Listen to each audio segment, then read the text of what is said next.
पर एक मैंने ये मॉडल बनाया है और अब हम इसमें गतिविधि करेंगे, देखेंगे कि हम इस मॉडल के द्वारा खेल खेल में किस प्रकार से स्थानीय मान विस्तारित रूप को आसानी से सीख सकते हैं। तो यहाँ पर देख रहे हैं कि कुछ व्हील्स बने हुए हैं और ये किस किस के हैं, इकाई का, दहाई का, सैकड़ा, हजार, 10,000, लाख। आप इन व्हील्स को घुमा घुमा कर क्या कर सकते हैं, संख्याओं के जो अंक हैं उनके स्थानीय मान आराम से निकाल सकते हैं।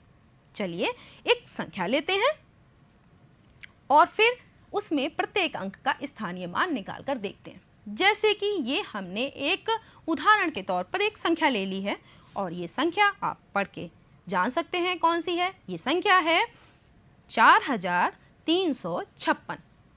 अब इस संख्या को बनाने में कौन कौन से अंक प्रयुक्त हुए हैं, जिनको हम अंक कह सकते हैं, संख्या अंक भी बोल सकते हैं, 6, 5, 3 और 4। अब इन प्रत्येक अंकों का स्थानीय मान हम इस व्हील को घुमा घुमा के कैसे निकालें। तो यहाँ पर देख रहे हैं कि 6 जो है वो किस स्थान पर है, 6 है इकाई के स्थान पर। तो हम इकाई वाला व्हील घुमाएंगे और अभी ये 0 पोजीशन पे है, हम इसको घुमाएंगे, कहाँ पे लाएंगे, 6 पर। तो हमने देखिए व्हील को घुमाया और हम इसे ले आए 6 पर। तो इस अंक 6 का स्थानीय मान क्या हो गया, ये इकाई के स्थान पर है तो इसका स्थानीय मान हो गया 6।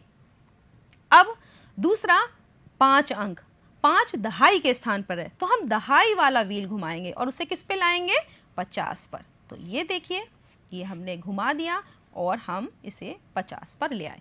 तो इसका मतलब है कि 5 अंक का स्थानीय मान कितना हो गया, 50। अब 3 सैकड़े के स्थान पर है तो हम सैकड़े वाला व्हील घुमाएंगे और कहाँ लाएंगे, 300 पर। तो ये हमने घुमाकर कहाँ ले आए हम, 300 पर। यानी 3 का स्थानीय मान कितना हो गया हमारा, 300। 4000 के स्थान पर है तो हम 1000 वाला व्हील घुमाएंगे और कहाँ लाएंगे, 4000 पर। तो हमने 4000 पर ले आए। आगे हमारा संख्या नहीं है, 1000 तक ही है, तो जो हम 10,000 और लाख वाला है वो व्हील 0 पर ही रखेंगे। अगर बड़ी संख्या होती तो हम इनको भी एडजस्ट करते। तो अब हमने व्हील घुमाकर ये देख लिया कि 4 का स्थानीय मान 4000 है, 3 का स्थानीय मान 300, 5 का स्थानीय मान 50 और 6 का स्थानीय मान 6 है। अब अगर इसे विस्तारित रूप में लिखें तो विस्तारित रूप में हम क्या लिखेंगे, 4000 प्लस 300 प्लस 50 प्लस 6। इस तरीके से हम इसे विस्तारित रूप में भी लिख सकते हैं। तो बच्चों गतिविधि के द्वारा भी आपने देख लिया कि हम किस प्रकार से स्थानीय मान को निकाल सकते हैं। आगे